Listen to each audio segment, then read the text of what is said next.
जब आप वर्तमान में रहें। इसलिए आप जो अभी कर रहे हैं तो पूरा ध्यान उसी पर लगाओ।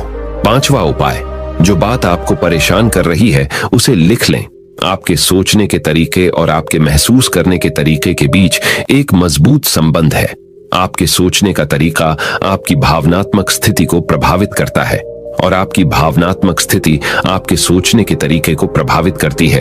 तो जो बात आपको परेशान कर रही है उसे लिख लें। अब उस बात के बारे में यह लिखें कि यह आपको क्यों परेशान कर रही है। अब अपने आप से प्रश्न करें कि क्या इस समस्या का हल परेशान रहना है। यदि नहीं तो उसका हल ढूंढे, और यही इसका कोई हल नहीं है तो परेशान रहने और सोचते रहने से क्या होगा। जब धीरे धीरे आप ऐसे करेंगे तो इस चीज की आपको आदत पड़ी ढहती जाएगी और आप अनावश्यक सोचना बंद कर देंगे। 6वां उपाय, अपनी भावनाओं का नियंत्रण रखो।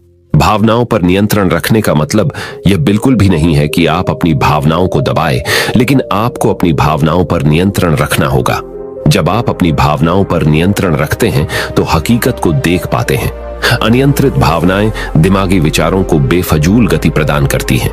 7वां उपाय, चिंता नहीं चिंतन करें। चिंता ओवरथिंकिंग को जन्म देती है और चिंतन क्रिएटिविटी को जन्म देता है। फालतू सोचने की जगह कोई कहानी, कोई लेख, कविता या कुछ रचनात्मक सोचें। 8वां उपाय, अपने पसंद की चीजें करें। जब भी आप फ्री हो तो कोई भी ऐसा काम करो जिसे करना आपको अच्छा लगता हो। किताबें पढ़ें, गाने सुने, गाने गाएं, घूमने जाएं। यदि आपके घर में बच्चे हैं तो बच्चों के साथ खेलें। अपने दोस्तों से साथ समय व्यतीत करें। 9वां उपाय, अपना सर्वश्रेष्ठ स्वीकार करें। जब आप ज्यादा सोचते हैं तो न चाहते हुए भी आप नकारात्मक बातें सोचते हैं और अपने आप को औरों से कम आंकने लगते हैं। याद रखें, कोई भी परफेक्ट नहीं होता। जो आप हैं, आप जैसा कोई नहीं है। लोग क्या कहते हैं इस पर ध्यान देने की बजाय अपना सर्वश्रेष्ठ स्वीकार करें। अपने ज्ञान को बढ़ाते रहें और पॉजिटिव रहें। 10वां उपाय, मन को शांत रखें। आधुनिक जिंदगी भाग दौड़ और तनाव भरी है। अधिकतर लोगों के साथ तनाव में बने रहना इतना सामान्य हो जाता है कि उन्हें इस बात का पता ही नहीं चलता कि धीरे धीरे तनाव उनके मानसिक और शारीरिक स्वास्थ्य पर बुरा प्रभाव डाल रहा है। जब मन अशांत होता है तब नकारात्मक और बेफिजूल के विचार हमारे दिमाग में घर करने लगते हैं। यदि आप ओवरथिंकिंग से छुटकारा पाना चाहते हैं तो अपने मन को शांत रखें। आपके सोच को बदल देने वाली 3 कहानियां अभी हम आपके सामने प्रस्तुत कर रहे हैं, तो इसे ध्यान से सुने। यह आपकी जिंदगी बदल लेंगी। पहली कहानी, चमकीले नीले पत्थर की कीमत। एक शहर में बहुत ही ज्ञानी प्रतापी साधु महाराज आए हुए थे। बहुत से दीन दुखी परेशान लोग उनके पास उनकी कृपा दृष्टि पाने हेतु आने लगे। ऐसा ही एक दीन दुखी गरीब आदमी उनके पास आया और साधु महाराज से बोला, महाराज मैं बहुत ही गरीब हूं, मेरे ऊपर कर्जा भी है, मैं बहुत ही परेशान हूं, मुझ पर कुछ उपकार करें। साधु महाराज ने उसको एक चमकीला नीले रंग का पत्थर दिया और कहा कि यह कीमती पत्थर है, जाओ जितनी कीमत लगवा सको लगवा लो। वो आदमी वहां से चला गया और उसे बचने के इरादे से अपने जान पहचान वाले एक फल विक्रेता के पास गया और उस पत्थर को दिखाकर उसकी कीमत जाननी चाहिए। फल विक्रेता बोला, मुझे लगता है ये नीला शीशा है, महात्मा ने तुम्हें ऐसे ही दे दिया है। हाँ, यह सुंदर और चमकदार दिखता है, तुम मुझे दे दो, इसके मैं तुम्हें 1000 रुपए दे दूंगा। वो आदमी निराश होकर अपने एक अन्य जान पहचान वाले के पास गया जो कि एक बर्तनों का व्यापारी था। उनसे उस व्यापारी को भी वो पत्थर दिखाया और उसे बेचने के लिए उसकी कीमत जाननी चाहिए। बर्तनों का व्यापारी बोला, यह पत्थर कोई विशेष रत्न है, मैं इसके तुम्हें 10,000 रुपए दे दूंगा। वह आदमी सोचने लगा कि इसकी कीमत और भी अधिक होगी और यह सोच वो वहां से चला आया। उस आदमी ने इस पत्थर को अब एक सुनार को दिखाया। सुनार ने उस पत्थर को ध्यान से देखा और बोला, यह काफी कीमती है, इसके मैं तुम्हें 1 लाख रुपये दे दूंगा। वो आदमी अब समझ गया था कि यह बहुत अमूल्य है। उसने सोचा, क्यों ना मैं इसे हीरे के व्यापारी को दिखाऊं। यह सोच वो शहर के सबसे बड़े हीरे के व्यापारी के पास गया। उस हीरे के व्यापारी ने जब वो पत्थर देखा तो देखता रह गया। चौंकने वाले भाव उसके चेहरे पर दिखने लगे। उसने उस पत्थर को माथे से लगाया और पूछा, तुम यह कहां से लाए हो? यह तो अमूल्य है, यदि मैं अपनी पूरी संपत्ति बेच दूं तो भी इसकी कीमत नहीं चुका सकता। तो इस कहानी से हमें यह सीख मिलती है, हम अपने आप को कैसे आंकते हैं। क्या हम वो हैं जो राय दूसरे हमारे बारे में बनाते हैं? आपकी लाइफ अमूल्य है, आपके जीवन का कोई मोल नहीं लगा सकता। आप वो कर सकते हैं जो आप अपने बारे में सोचते हैं। कभी भी दूसरों के नेगेटिव कमेंट से अपने आप को कम मत आंकिए। दूसरी कहानी, मेंढकों की टोली। एक मेंढकों की टोली जंगल के रास्ते से जा रही थी। अचानक दो मेंढक एक गहरे गड्ढे में गिर गए।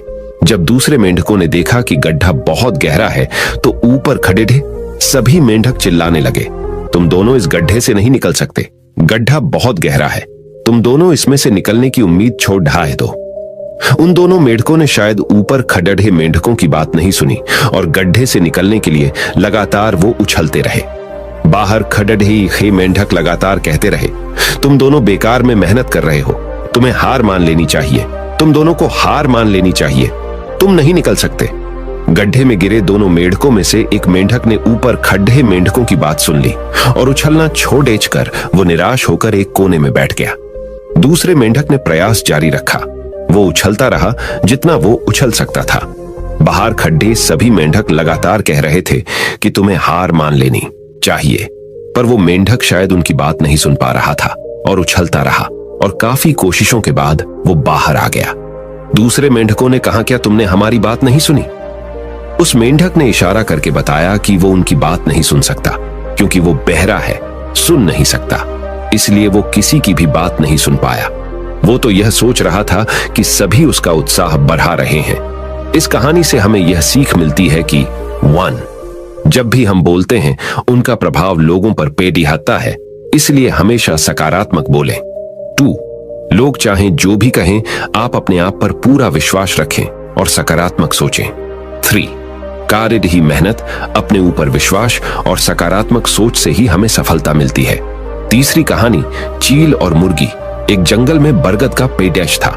उस पेड़ के ऊपर एक चील घोंसला बनाकर रहती थी जहां उसने अंडे दे रखे थे। उसी पेड़ के नीचे एक जंगली मुर्गी ने भी अंडे दे रखे थे। एक दिन उस चील के अंडों में से एक अंडा नीचे गिरा और मुर्गी के अंडों में जाकर मिल गया। समय बीता, अंडा फूटा और चील का बच्चा उस अंडे से निकला और वह यह सोचते बड़ा हुआ कि वो एक मुर्गी है। वो मुर्गी के बाकी बच्चों के साथ बढ़ा हुआ। वह उन्हीं कामों को करता जिन्हें एक मुर्गी करती है। वो मुर्गी की तरह ही कुड्डाता, जमीन खोद कर दाने चुगता और वो इतना ही ऊंचा उड़द डाह पाता जितना कि एक मुर्गी उड़द डाहती है। एक दिन उसने आसमान में एक चील को देखा जो बड़ी शान से उड़द डाह रही थी। उसने अपनी मुर्गी मां से पूछा कि उस चिड़िया का क्या नाम है जो इतना ऊंचा बड़ी शान से उड़द डाह रही है। मुर्गी ने जवाब दिया, वह एक चील है। फिर चील के बच्चे ने पूछा, मां, मैं इतना ऊंचा क्यों नहीं उड़ पाता? मुर्गी बोली, तुम इतना ऊंचा नहीं उड़ सकते क्योंकि तुम एक मुर्गे हो। उसने मुर्गी की बात मान ली और मुर्गे की जिंदगी जीता हुआ एक दिन मर गया। इस कहानी से हमें यह सीख मिलती है कि जो भी हम सोचते हैं या कुछ नया करने की कोशिश करते हैं तो दूसरे हमें यह कहकर रोकते हैं कि तुम ऐसा नहीं कर सकते, ऐसा नहीं हो सकता, और हम अपना इरादा यह सोचकर बदल लेते हैं कि वाकई मैं यह नहीं कर सकता और हार मान लेते हैं। इसका मुख्य कारण है अपने ऊपर भरोसा न होना, अपनी शक्तियों पर भरोसा न होना, अपने काम पर भरोसा न होना। दोस्तों, जो लोग कहते हैं कहने दीजिए, लोगों का काम है कहना। अपने आप पर भरोसा रखें, अपने आप को पहचानें। दोस्तों, अगर जीत निश्चित हो तो कायर भी LDDH जाते हैं। बहादुर वो कहलाते हैं जो हार निश्चित हो फिर भी मैदान नहीं छोड़ डाहते। मित्रों, उम्मीद करता हूं कि आपको इन 3 कहानियों से अपनी सोच को बदल लेने में मदद मिली होगी और आपको अपने ज्यादा सोचने वाली समस्या से छुटकारा पाने के उपाय भी इस वीडियो के माध्यम से आपको मिले होंगे।